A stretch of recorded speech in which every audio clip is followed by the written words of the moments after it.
African American women develop a unique intellectual tradition based on their experiences with sexism, racism, class inequality, and other forms of oppression. Black women are not only victims of oppression but also creators of important social knowledge and political ideas. African American women, because of their long history of oppression, have developed a special understanding of society. Their experiences have given them a unique way of seeing the world. From this perspective, black women have created theories and ideas that help them understand and fight against injustice. Black women's knowledge did not appear by accident. It developed because black women needed ways to survive and resist systems of oppression. Their ideas were shaped by the realities of racism, sexism, economic exploitation, and social exclusion. A major question is why black women's intellectual tradition has remained largely invisible in mainstream society. Collins argues that this invisibility is not accidental. Powerful institutions controlled mostly by elite white men have historically decided what counts as real knowledge. Universities, publishing companies, academic journals, and professional organizations often excluded black women because black women were denied access to these institutions.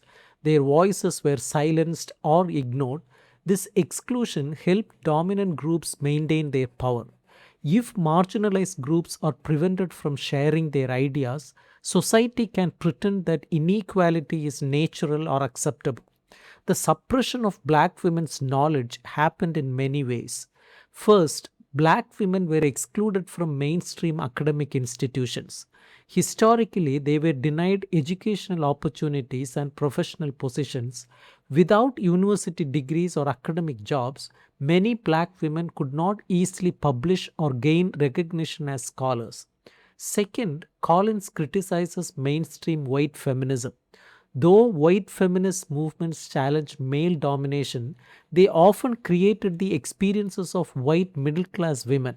White feminists sometimes treated their own experiences as universal and ignored the realities faced by women of color. As a result, black women's experiences with racism and poverty were pushed to the margins. Black women were often treated as a small subgroup within feminism instead of being recognized as thinkers with their own independent perspectives. Third, Collins points out problems within black political movements. Many African American social and political organizations were dominated by men. These movements often focus mainly on racial oppression and ignored the specific struggles faced by black women. In some cases, black women were expected to support racial unity by remaining silent about sexism or domestic inequality within black communities. This meant that black women faced exclusion not only from white society but sometimes also from black political spaces. Despite these barriers, black women continued to create important intellectual traditions. Since formal academic institutions were often closed to them, they developed knowledge in alternative spaces. Black women's ideas were expressed through oral storytelling, music, poetry, religion, community networks, and activism. Black women created knowledge in churches, kitchens, beauty salons, family gatherings, and grassroots organizations. Their intellectual traditions were closely connected to everyday life and survival. Collins highlights important historical figures such as Sojourner Truth, Maria W. Stewart, Anna Julia Cooper, and Ida B. Wells. These women combined activism with intellectual work. Collins calls this the scholar activist tradition. In this tradition, thinking and action are connected. Black women did not separate theory from practice. Their daily struggles and political activism themselves became forms of intellectual expression. This idea challenges traditional academic thinking, which often separates intellectual work from ordinary life. Collins argues that knowledge is not produced only by elite scholars in universities. Ordinary people also create knowledge through their lived experiences and resistance.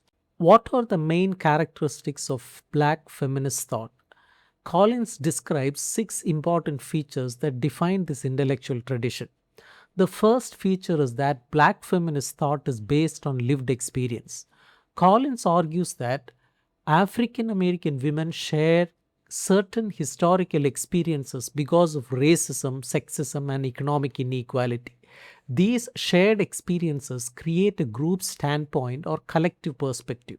For example, many black women have experienced workplace exploitation, discrimination, segregation, and everyday insults or stereotypes.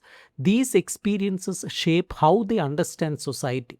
However, Collins warns against treating oppression as something additive. She rejects the idea that racism and sexism are separate problems simply added together. Instead, she argues that race, class, gender, and sexuality are interconnected systems of oppression.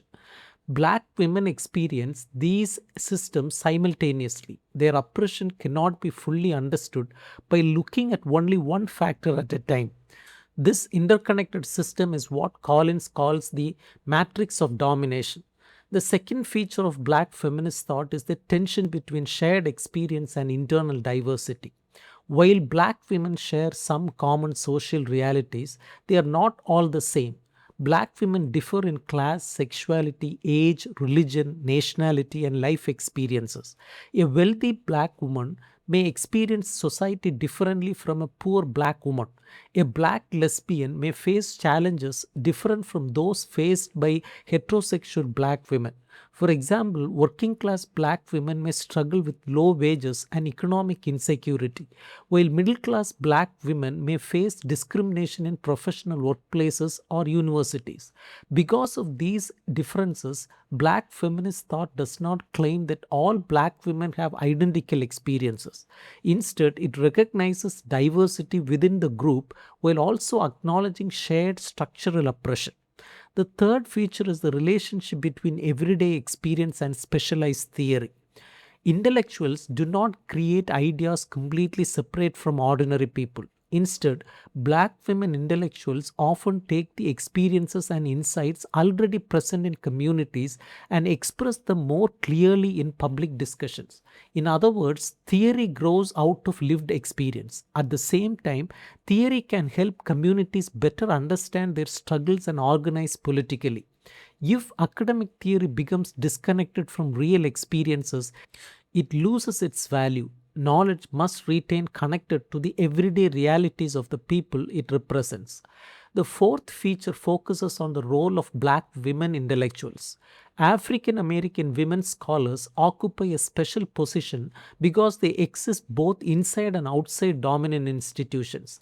As educated thinkers, they may work in universities or professional spaces. At the same time, they remain connected to communities that continue to experience oppression.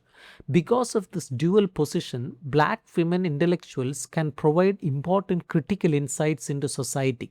They should not pretend to be completely detached or objective. Instead, they should openly acknowledge their connection to their communities. This is why many black feminist writers use words like we, us, and our. They see themselves not as distant observers but as participants in collective struggles. The fifth feature is that black feminist thought is constantly changing and evolving. This tradition is not fixed or rigid. As society changes, black feminist thought also changes. People should not become trapped in endless debates about labels such as black feminism, womanism, or Afrocentric feminism. What matters most is whether these ideas help people understand oppression and work toward justice. The purpose of black feminist thought is practical as well as intellectual. It should help people recognize how power operates and encourage social transformation. The sixth feature is the humanist vision of black feminist thought. Collins explains that black feminism is not only concerned with black women alone, it seeks freedom and dignity for all people. Because black women's oppression is connected to larger systems such as racism, capitalism, and patriarchy, true liberation requires transforming society as a whole. Collins refers to Alice Walker and her idea of womanism. Walker describes womanism as being committed to the survival and wholeness of all people, both men and women. This humanist vision means that Black feminist thought does not seek domination over others. Its goal is collective empowerment, equality, and justice for everyone.